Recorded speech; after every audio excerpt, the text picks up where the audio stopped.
introduce you to from the Gibson Center for Senior Services up in beautiful North Conway, New Hampshire. We say hello to Marianne Jackson. Hi, Marianne. Hi, nice to see you. You too. I feel like I'm waving like I don't have to wave, but it's a natural instinct for me.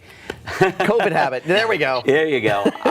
Welcome, and thank you for joining us today. And I know the Gibson Center for Senior Services up in North Conway does a really great job when it comes to our seniors in helping them stay in the homes that they're in. Let's talk a little bit about that. And for the people that may not have heard about what you do, let's give them a little bit of a background. Let's tell the folks what you guys do.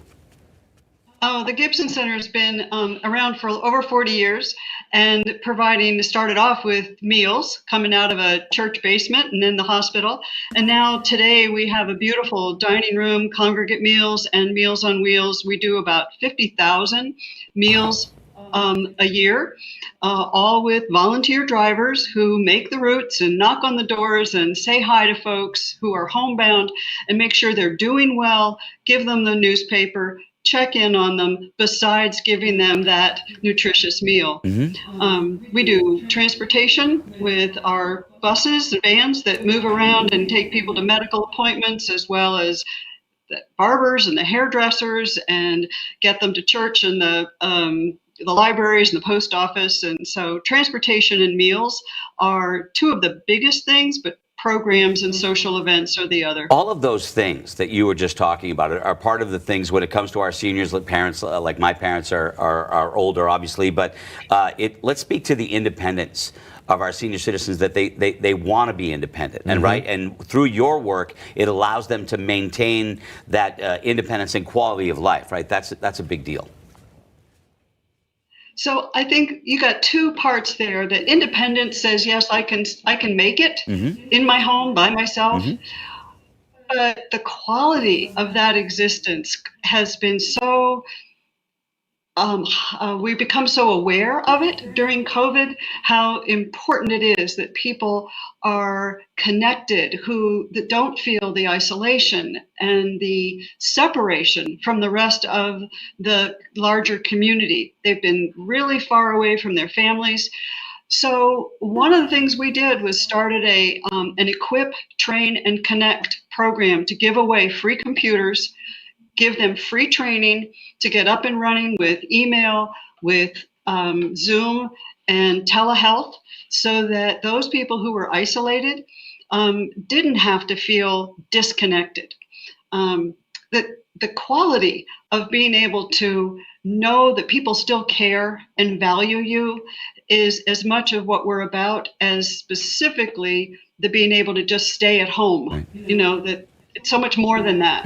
And your services, Marianne, must have been a lifeline over the course of the last year and a half, where isolation was the new norm for all of us, and especially for these folks that might have needed these services and the extra hand out to be able to maintain that healthy independence. How did you do it?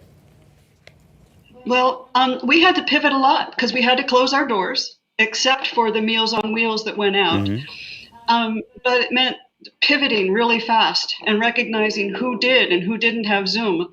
Our staff and program director and volunteers made over 5,000 points of contact to people to make sure that they knew by voice, phone, that they were known. We sent out a lot of birthday cards, a lot of activity letters.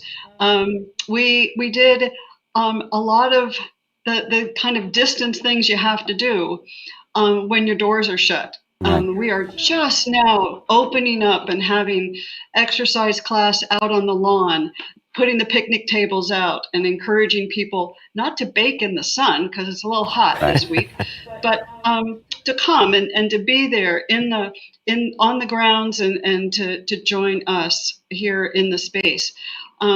It's been a real challenge because, I mean, on March 13th, we just suddenly had to close the doors and rapidly pivot and ask the staff who were used to doing one set of services and programs and outreach in a very successful way, and suddenly had to ask them to do it differently. And they did it beautifully. So we were I cannot be more grateful for the staff that we have here because of their dedication Yeah. to being able to say, okay, but I'm not leaving anybody behind. Marianne, now that now we're into the period where we definitely see the light at the end of the tunnel, for lack of a better way to say it. Are you seeing We do. are you seeing that renewed human connection? Can you see the joy on the faces of some of our seniors? Because I can imagine, like when I got together with my parents after such a long time, face to face, it was crazy. It's just beautiful. Yeah. It's beautiful to watch. And so, I can tell you that a weekend ago, when it was 43 degrees and rainy, we had our craft fair out on the lawn. And you would have thought it was the best 4th of July day. There were crowds of people. Everybody was hugging. We were still, suggesting masks, but people were still so glad to come out and see each other. That's great. So, That's wonderful work. That is wonderful work. Thank you I so think much. we're going to have the rebound is going to be okay. But I'll tell you what I'm concerned about is that during COVID, there was a lot of ageism, meaning we acted like seniors were the liability to the larger community. COVID wouldn't be so bad if we didn't have all those old people. And then, unfortunately, that was a lot of the perception through the reporting. It's just those people. Yeah. And we have a lot of work to do to undo that myth, that stereotype. So we are doing the costume things, we're doing the parades, we're doing the things that demonstrate we are full of vitality. We are not the liability, we're an asset. We're part of what really, if you look at your donors, I will bet you a large majority of them are over age 55 or 60. Yep. So our seniors, our older folks. Our seniors are the reason we're here. That's right. That's right. They're our heritage, and we should treat them with that kind of respect. Lovely to get a chance to meet you, Marianne. Wonderful job. Please do carry on, and all the best to you, and I hope you have a booming 2021. Thank you, and thank you so much for what you're doing. You're welcome. We appreciate you. Thank you.